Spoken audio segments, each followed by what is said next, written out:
日练的流程还没走完，若是刘耀元还缺人手，你来不来啊？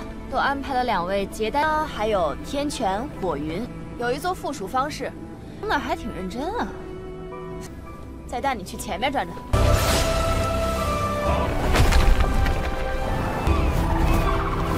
不惜把它当成除非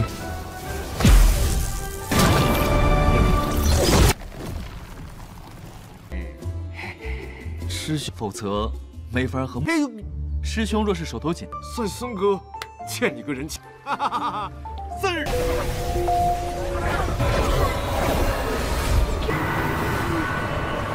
阁下竟是结丹奇侠。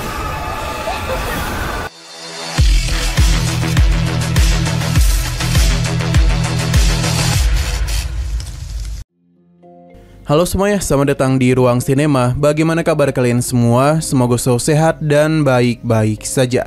Sesuai jadwal, jadi pada hari ini kita akan kembali melanjutkan series Donghua A Record of Mortal Journey Immortality Season keempat episode terbaru. Yang mana ini adalah episode yang ke-23 atau yang ke-147. Namun sebelum kita mulai, lebih baik kita lihat lagi apa saja yang telah terjadi pada episode sebelumnya. Kemarin Hanli memberitahu kepada para gadisnya kalau mereka ini harus berpisah dulu, sebab tidak lama lagi dirinya akan melakukan kenaikan menuju ranah Nation Soul. Sebenarnya Meling tidak yang berpisah dengan mereka. Namun setelah dijelaskan oleh Hanli dan juga Jiling, pada akhirnya Meling pun paham. Selain itu Jiling juga sementara waktu akan menemani Meling. Pada akhirnya perpisahan pun telah mereka lakukan. Di sini Hanli berencana untuk mencari tempat yang aman karena bagaimanapun melakukan kenaikan bukanlah hal yang mudah dan membutuhkan banyak hal. Jadi setelah berpikir cukup lama, Hanli memutuskan untuk bergabung dengan sekte Luoyun. Karena baginya sekte ini berbeda dengan dua sekte lainnya, sebab menerima siapapun dan bahkan masih mau memberikan bantuan kepada manusia biasa. Sekarang kita akan melanjutkan episode terbarunya. Kita masih dibawa ke sekte Luoyun. Hanli tahu kalau kabut tipis di sana memiliki dampak bagi para kultivator di tahap permuniki, yang mulai berpikir kalau tes masuknya sudah dimulai. Hanli pun dapat melihat para kultivator yang sedang bersembunyi. Bagi mereka, jumlah yang datang kali ini jauh lebih sedikit, bahkan tidak ada yang memenuhi syarat. Tapi pria bernama Van mengingatkan kalau dulu ayahnya pernah membuat pengecualian dan menerima seorang murid. Dia yang awalnya tampak biasa-biasa saja justru berubah menjadi murid yang berbakat. Ia bahkan mampu naik ke tingkat 8 permuniki. Jadi Van meminta untuk tidak memandang seseorang dari sekali lihat saja. Ia bahkan sering kalah dari orang-orang yang dia anggap remeh. Selain itu, meskipun ada bibit yang hebat, pasti sudah diambil oleh dua paksi utama. Akhirnya rekannya pun paham kalau mereka tidak boleh menganggap remeh orang-orang ini, karena siapa tahu di antara mereka ada seorang jenius yang bersembunyi. Pada akhirnya mereka pun menampakkan diri juga ke hadapan para murid yang ingin masuk. Melihat reaksi mereka membuat Van dan rekannya agak kecewa. Tapi meskipun begitu mereka akan tetap melakukan penilaian. Jadi bagi murid yang memiliki akar jiwa yang bagus akan mengikuti rekannya, sedangkan bagi yang sudah pernah berlatih akan ikut bersama Van. Sedangkan yang lainnya diminta untuk tetap berada di situ.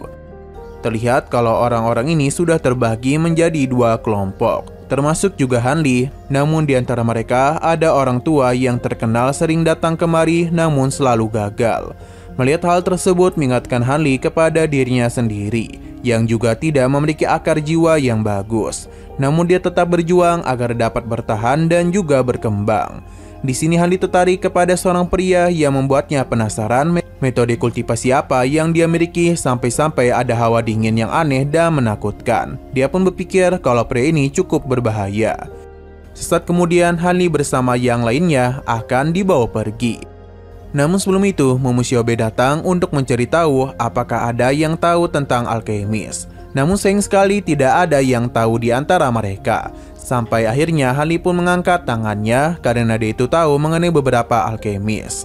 Mengetahui hal itu, Momo pun mengajak Hanli untuk ikut bersamanya karena mereka kekurangan orang untuk membantu. Momo pun bertanya mengenai siapa dirinya dan kali ini Hanli tidaklah menggunakan nama Li Feiyu melainkan namanya sendiri. Tapi Pan menahannya karena bagaimanapun ujian masuk masihlah belum selesai. Jadi dia menyarankan untuk tidak membawa Han Li. Tapi Mumu tidaklah terlalu peduli dan tetap mengajak Han Li pergi bersamanya. 你们之中有没有懂？ 试炼的流程还没走完，若是刘耀元还缺人手，你来不来啊？走。等等，牧师妹。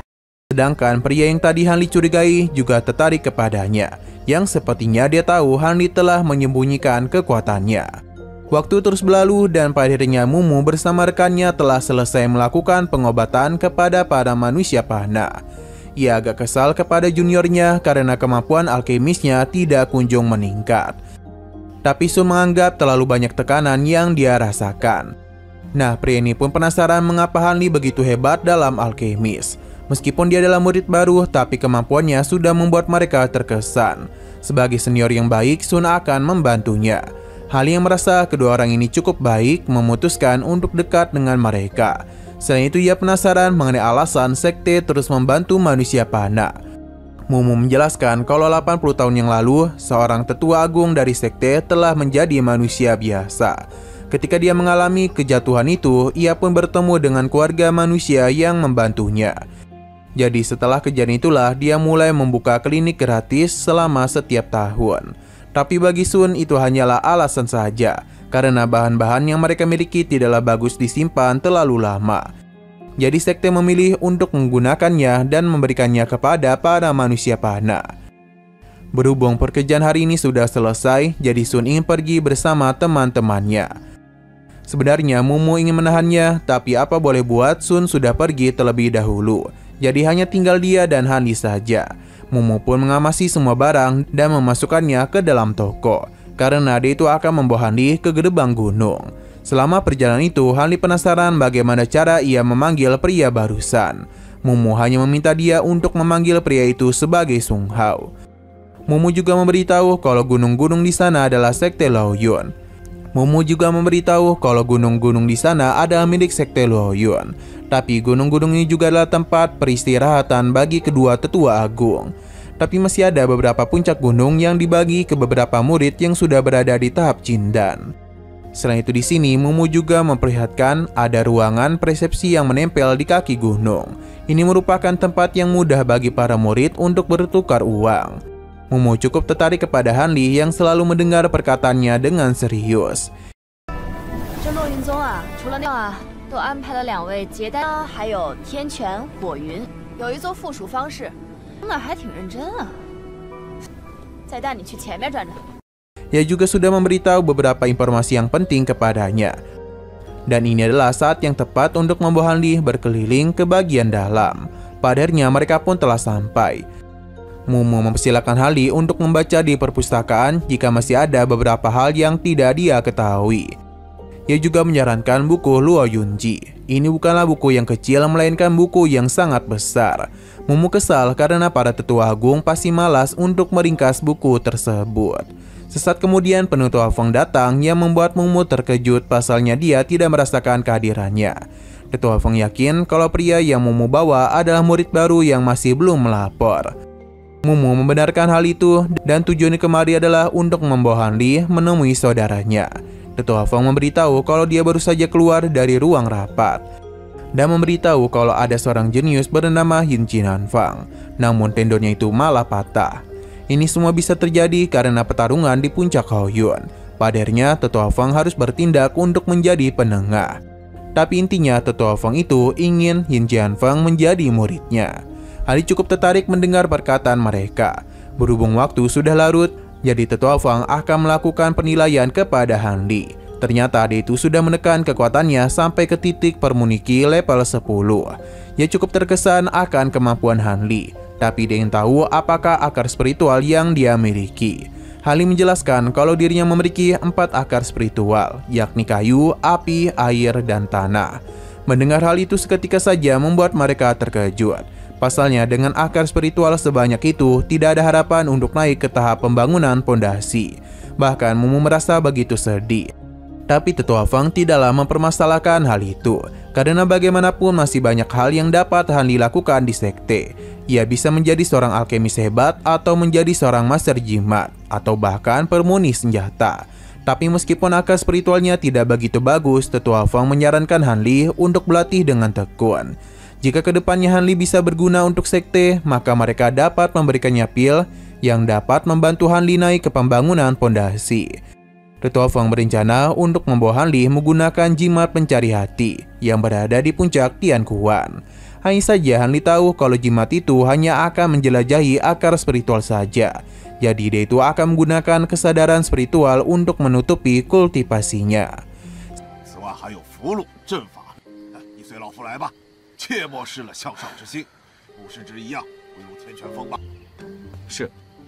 Setelah dari sana, Tetua Feng ternyata ingin Mumu selalu membantu Han Li, yang mana Mumu menanyakan apakah Han Li ingin belajar alkemis dari dirinya. Han Li mencoba untuk merendah karena dia menganggap kemampuannya tidaklah hebat. Jadi dia itu berencana untuk mengurus kebun saja daripada menyulitkan Mumu. Mendengar hal tersebut membuat Mumu senang, jadi dia pun menyerahkan kebun ini kepada Han Li. Dia hanya perlu menyerahkan sejumlah bahan obat setiap tahunnya. Selain itu, Han Li juga diberikan tanda dari kebun obat dan juga beberapa metode pengobatan herbal. Mumu berharap Han Li tidaklah membuat kesalahan apapun. Ia juga akan sering mengunjunginya untuk melakukan pemeriksaan. Han Li paham dan memintanya untuk tidak perlu khawatir. Di sini Mumu juga memberikan sebuah buku bernama Suan Bingju. Ini dapat membantu seseorang menembus kemacetan. Jadi jika Han Li memiliki masalah dalam kultivasi, ia itu juga bisa menemui dirinya. Tapi Mumu juga mengingatkan kalau jika ada seseorang yang ingin menemui dirinya, maka Han Li harus mengatakan ia tidak ada di rumah. Sebab Mumu tidak ingin bertemu banyak orang, terutama pria bermagafang. Setelah Mumu pergi, Han Li sangatlah senang dengan perlakuan yang diberikan Sekte Luoyun kepadanya. Bahkan ia diberikan sebuah metode. Ia pun masuk ke dalam rumahnya dan tidak lupa memasang beberapa bendera formasi. Selain itu di sini Han Li juga melihat barang-barang di tempat tersebut. Ia merasa lega karena tidak ada masalah yang menghampirinya. Jadi untuk saat ini Han Li memilih untuk bersantai dulu. Pada keesokan paginya, kita pun diperlihatkan dengan kegiatan para murid dari Sekte Luoyun, di mana semua orang sedang berlatih dan juga belajar dari para master mereka. Saat ini masing-masing dari mereka tengah sibuk melakukan aktivitas sendiri. Di sini kita juga diperlihatkan dengan ruangan permunian, di mana para murid sedang berlatih untuk membentuk sebuah pil dari bahan-bahan yang mereka bawa.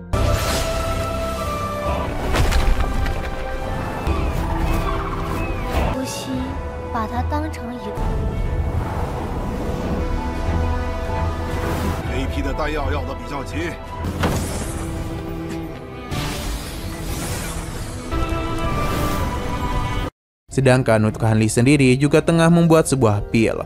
Semakin lama dirinya tinggal di sini, semakin suka juga Han Li kepada Sekte Luoyun. Terlebih lagi, barang-barang di Sekte Luoyun memiliki kualitas yang bagus. Meskipun dirinya hanya berkebun, tapi Han Li tetap senang karena ia sudah cukup lama tidak merasa sedamai itu. Tapi Han Li juga tidak lupa untuk berlatih. Maka karena itulah dia pun mencari gunung lain yang jauh di dalam kegelapan. Ia mencari tempat yang aman agar tidak diketahui. Bahkan untuk berjaga-jaga, Han Li juga menyusun beberapa bendera formasi. Sedangkan Xion sendiri masihlah tertidur pula sejak keluar dari dunia bawah. Sepertinya dia itu masihlah terlalu kenyang akibat memakan begitu banyak roh-roh jahat. Saat ini Han Li hanya perlu menyesuaikan guanya. Dan setelah semua itu maka dia akan mulai proses pengasingan.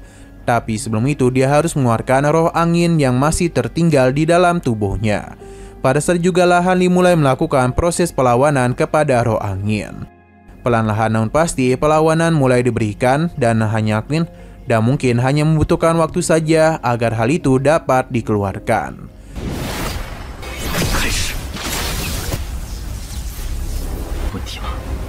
Lihat kalau saat ini Han Li masih memberikan perlawanan kepada roh angin. Hanya saja ini terlalu kuat untuk dilawan, jadi membutuhkan waktu yang cukup lama supaya benar-benar bisa mengeluarkannya. Setelah masalah itu, Han Li pun menggunakan pedang gunturnya untuk dapat mempelajari teknik pedang Xin Yuan dan teknik Dayan. Kedua teknik ini merupakan hal yang cukup langka, jadi Han Li berharap dapat menguasainya. Tentu saja menguasai kedua teknik ini bukanlah perkara yang mudah. Walaupun begitu, Han Li akan tetap mempelajarinya secara perlahan-lahan. Tidak hanya berlatih kedua teknik itu saja, Han Li juga akan berlatih teknik alkemis dari sekte Luo Yun. Sebenarnya ada banyak hal yang ingin dia lakukan. Namun Han Li harus berhati-hati supaya tidak menarik perhatian. Han Li juga masih memiliki catatan iblis. Hanya saja Danny tidak terlalu memahami bahasa iblis. Yang ia ketahui, metode rahasia iblis ini disebut sebagai 9 perubahan angin. Tapi untuk menguasainya harus memiliki tubuh yang kuat. Karena jika tidak, malah akan melukai diri mereka sendiri. Ada juga teknik rahasia perisai bayangan darah. Dengan membakar saripati darah, perisai itu dapat ditingkatkan secara cepat. Ini membuat kekuatan mereka meningkat secara pesat dan juga mempercepat pergerakan mereka. Namun hal ini sudah memiliki sayap guntur dan petir yang dapat membantunya. Di sini, Mumu selalu memberikan pengawasan kepadanya. Untung saja Han Li memiliki para boneka yang dapat membantunya melakukan pekerjaan di kebun. Beberapa bulan sudah Han Li habiskan di sekte, hingga padirnya roh angin telah berhasil dia keluarkan dari tubuhnya. Dan begini Han Li pun bisa lebih santai sedikit.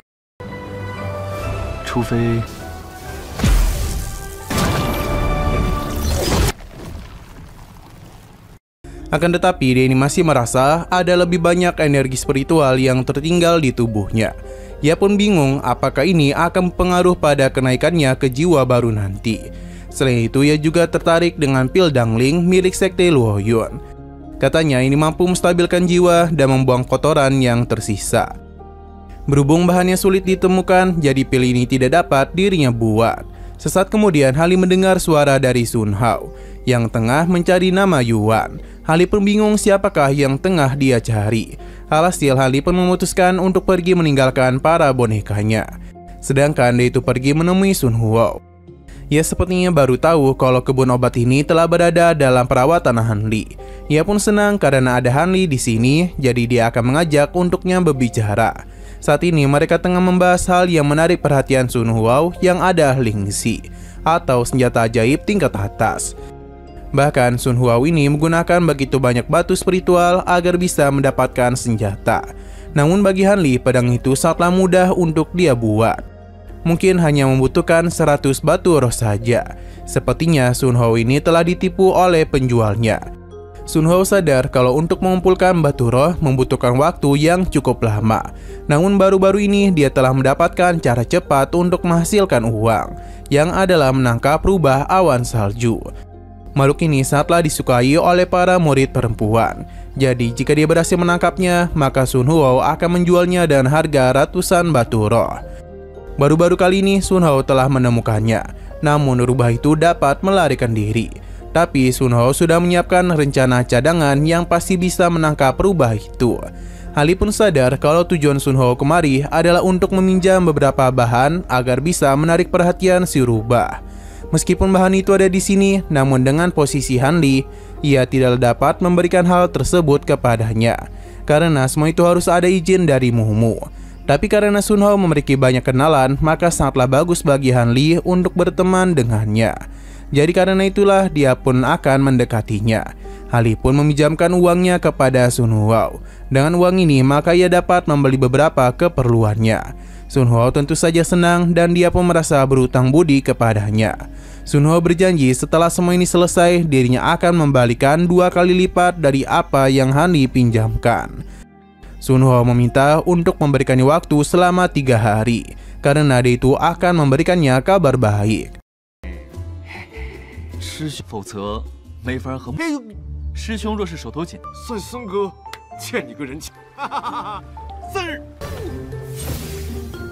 Waktu pun terus berlalu hingga 3 hari kemudian. Namun bukannya membawa kabar bagus, Sun Hao malah datang kemari dengan rasa penyesalan.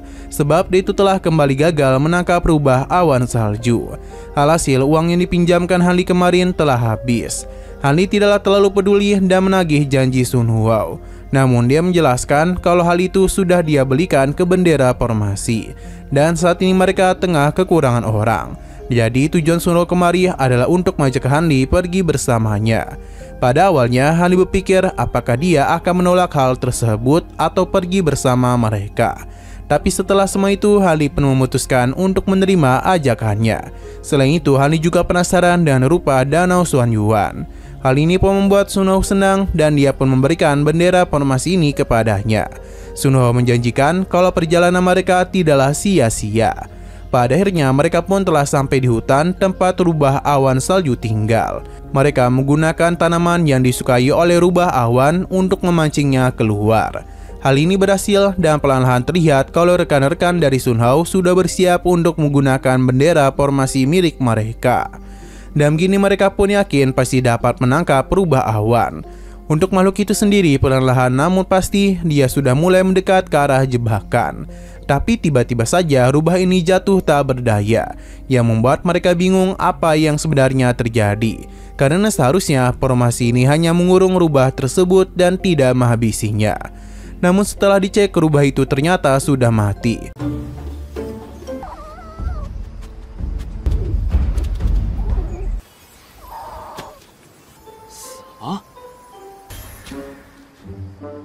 Di tengah kebingungan mereka, Han Li pun mengingatkan kalau rubah memiliki sifat penipu, jadi mereka harus berhati-hati.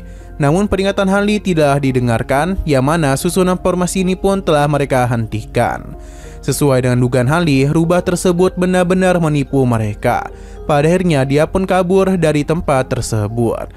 Han Li yang menyadari sesuatu malah pergi ke arah yang berbeda dari rubah tersebut. Alhasil rekan-rekannya pun pergi menyusul Han Li. Dan sekali lagi dugaan Han Li kembali benar, sebab dia ini berhasil menemukan jejak dari rubah awan. Makhluk tersebut terus melakukan pelarian hingga memasuki sebuah gunung.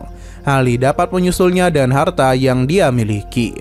Namun Sun Hao dan yang lainnya tidaklah dapat masuk ke sana. Mereka pun bingung bagaimana cara mereka untuk menyusul. Kembali kepada Han Li, alasan ia tertarik kepada rubah itu karena ia memiliki aura murni layaknya dari spiritual gunung Jiukulingsan. Ia pun berpikir kalau rubah ini merupakan inkarnasi dari makhluk yang sebelumnya dia temukan. Pada akhirnya Han Li pun dikejutkan karena ada seseorang yang mau bicara kepadanya. Selain itu dia juga menyambut kehadiran Han Li yang telah jauh-jauh datang kemari. Han Li tiba di sebuah tempat yang mana ada seorang gadis yang telah menunggunya. Sadar kalau ini bukanlah tempat yang aman, Han Li pun berhati-hati. Ia bahkan mengeluarkan pedang guntur, sebab lawannya ini bukanlah sembarangan. Di sini ada beberapa roh jahat yang terus bertebarangan kemana-mana, dan juga sempat mengelilingi Han Li. Melihat dia yang agak waspada membuat gadis tersebut tertawa, karena dia tahu Han Li bukanlah seseorang di ranah kultivator di tahap Jindan.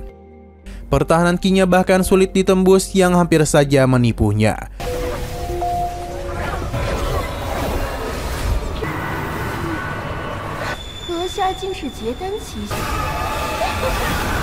Han Li yakin sosok ini kuat karena dia sulit merasakan ranahnya. Jadi Han Li pun meminta maaf karena telah datang kemari. Selain itu dia menanyakan tentang hubungannya dengan 3 sekte Yuan Mang. Namun gadis ini tidak mau memberitahunya karena baginya di dunia ini sudah tidak ada lagi yang mengingatnya. Han Li pun bingung bagaimana cara wanita ini bersembunyi di sini. Dia pun menjelaskan kalau batu yang ada di sana bernama batu Xihling dan juga merupakan bahan permuni yang sangat langka. Selain menggunakan kekuatan besar untuk menghancurkannya, kekuatan spiritual ataupun yang lainnya tidak dapat menghancurkannya. Bisa dikatakan bahan ini sangatlah bagus untuk menjadi sel penjara. Inilah pertama kalinya Han Li mendengar tentang lapis lazuli. Sepertinya ini merupakan bahan dari zaman dulu. Gadis ini pun senang karena Han Li adalah manusia pertama yang datang menemuinya. Sepertinya sudah ratusan tahun lamanya wanita itu terkurung di sini. Ia yakin kultivasinya pasti berada di ranah Nation Soul. Berhubung Han Li memiliki banyak tugas di sekte, jadi dia pun meminta izin untuk pergi. Namun sebelum itu dia tidak tahu di manakah jalannya keluar. Gadis ini menenangkannya karena dia tahu Han Li sedang khawatir. Ia menyarankan untuk tetap tinggal dulu karena dia tahu kalau saat ini Han Li tengah mengalami kemacetan pada kultivasinya. Hal ini tentu saja mengejutkan Han Li sebab dia tahu tentang kesulitannya. Terlebih lagi wanita ini memiliki sebuah harta yang dapat membantu Han Li mengatasi semua itu.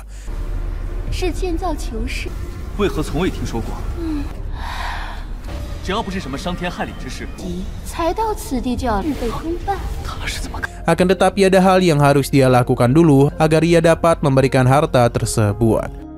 Pertama, Hali harus merahasiakan tempat ini. Selain itu, dia harus melakukan sesuatu kepadanya, yang mana dia pun mengeluarkan sebuah barang bernama Giok Mata Roh, yang bisa menstabilkan pikiran Hali ketika membentuk Yin. Tugas Hanli hanyalah memberikan pesan kepada seseorang yang masih belum dia ketahui, karena episode pada hari ini pun harus bersambung dulu. Oke, sekian dulu pada video kali ini. Untuk video selanjutnya akan segera hadir. Jadi bagi kalian yang ingin mengikuti series ini, langsung saja klik subscribe dan aktifkan loncengnya. Terima kasih yang sudah menonton video sampai habis. Jika kalian suka pada video ini, klik like dan share ke teman-teman kalian tentang channel ini. Dan ditunggu aja kelanjutannya. Oke, sampai jumpa di video selanjutnya.